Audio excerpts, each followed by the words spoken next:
Welcome to Telugu untold stories. అది జరిగిన రాత్రి. వర్షం బాగా కురుస్తోంది. అర్జున్ ఇంటికి తిరిగి వెళ్తున్నాడు. రాత్రి 10:45. చెరువు దారి పక్కన వెళ్లే సమయంలో రోడ్డుకి కాస్త దూరంలో ఎవరో మెల్లగా సాబింగ్ సౌండ్ వినిపిస్తోంది. అర్జున్ ఆడి టార్చ్ వెలిగించాడు. ఒక అమ్మాయి చెట్టు కింద ఒంటరిగా తడిసి ముద్దై ఏదో తీవ్ర భయంతో కూర్చుంది. అర్జున్ ఒక్క క్షణం వెనక్కి తగ్గాడు. అమ్మాయి ముఖంలో హోప్లెస్నెస్. కళ్ళు ఎర్రగా, చేతులు వణుకుతూ ఉన్నాయి. అర్జున్ దగ్గరకు వెళ్లి, అమ్మాయి, నువ్వు బాగానే ఉన్నావా అని అడిగాడు. అమ్మాయి ఒక్క మాట కూడా చెప్పలేదు.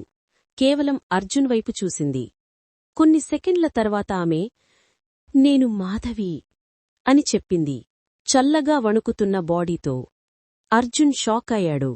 ఎందుకంటే ఆ పేరుని అతను చాలా రోజుల క్రితం విన్నాడు, కాని చూస్తానని ఊహించలేదు. మాధవి ముందుకొచ్చి, నన్ను ఎవ్వరూ నమ్మరు, అందుకే ఇక్కడికొచ్చారు అని కన్నీళ్లు తుడిచింది. అర్జున్ దగ్గర బైకుంది కాని ఆ రాత్రి ఆమెని ఇంటికి తీసుకెళ్లటం డేంజరస్ అనిపించింది. అందుకే చెరువు దగ్గర ఉన్న పాత షెల్టర్కి తీసుకెళ్లి తడి దుస్తులు ఆరేలా చూశాడు. మాధవి కాస్త కామయ్యింది.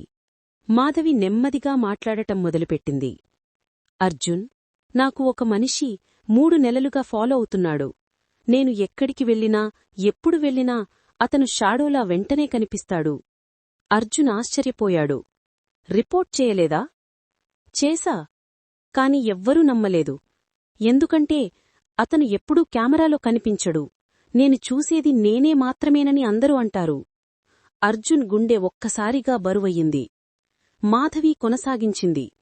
ఈరోజు నేను ఇంటికి వెళ్తుంటే అదే వ్యక్తి రోడ్డు మధ్య నిల్చోని ఒక మాట చెప్పాడు. ఈ రాత్రే నువ్వు కనిపించవు అనివని. అది విని అర్జున్ స్పైన్లో చలి పరిగెత్తింది. గాలి గట్టిగా వీచింది. షెల్టర్ తలుపు ఒక్కసారిగా దెబ్బ తగులినట్టు మూసుకుపోయింది. మాధవి మొహం ఇంకా పచ్చగా మారింది. అతను ఇక్కడే ఉన్నాడు, అర్జున్, నన్ను వదిలిపెట్టడు అని ఆమె భయంతో చెప్పింది. అర్జున్ బయటికి చూశాడు. మబ్బుల్లో ఫెయింట్గా చెట్ల మధ్యలో ఒక షాడో కదిలినట్టు కనిపించింది. అతను వెంటనే ఫోన్ టార్చ్తో ఆ దిశలో వెలిగించాడు. కాని ఎవ్వరూ లేరు.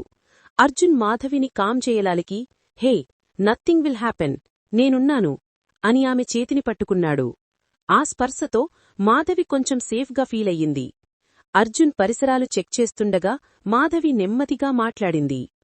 నేనిక్కడికి రావద్దని చెప్పాలనుకున్నా, కాని నీవు మాత్రమే నన్ను నమ్ముతావనిపించింది. అర్జున్ ఆశ్చర్యపోయాడు.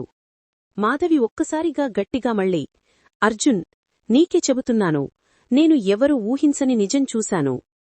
అర్జున్, ఏమిటది? కొన్ని క్షణాలు సైలెంట్. తర్వాత మాధవి, అతను నన్ను ఫాలో చేసే వ్యక్తి నిజానికి జీవించిలేడు. అతను 3 నెలల క్రితం ఇదే చెరువు దగ్గర చనిపోయాడు. అర్జున్ బ్రెత్ స్టాప్ అయినట్టయింది. అప్పుడు నువ్వు చూస్తున్నది అతని ఆత్మ అని మాధవి చెప్పింది. తలుపు ఒళ్ళు గగుర్పొడిచేలా మళ్లీ దెబ్బ తగులింది. అర్జున్ బయటికి వెళ్లి ఎవరైనా ఉన్నారా అని అరవగా గాలి మాత్రమే. మళ్లీ షెల్టర్లోకి వచ్చేసరికి మాధవి అక్కడ లేదు. అర్జున్ గుండె ఆగిపోయేలా మాధవి, మాధవి అని అరిచాడు. కేవలం ఆమె స్కార్ఫ్ మాత్రమే నేలపై పడి ఉంది, చెరువు నీటికి దారితీస్తూ. అర్జున్ బయటికి పరుగెత్తి సరస్సువైపు చూశాడు. నీటి దగ్గర ఫెయింట్గా ఒక మహిళ షాడో మెల్లగా చెట్ల మధ్యలో కరిగిపోయింది. అర్జున్ కేకవేశాడు, మాధవీ! ఎవ్వరూ స్పందించలేదు. ఆ రాత్రి ఎవ్వరూ నమ్మని ఆ నిజం అర్జున్ జీవితాన్ని మార్చేసింది. ఆ దినం తర్వాత అర్జున్ చెరువుదారివైపు తిరిగి చూడలేదు. చెప్పిన మాధవి, కనిపించని మాధవి, ఆ రాత్రి జరిగిన నిజం ఇప్పటికీ అతని ఆలోచనల్లో తిరుగుతూనే ఉంది.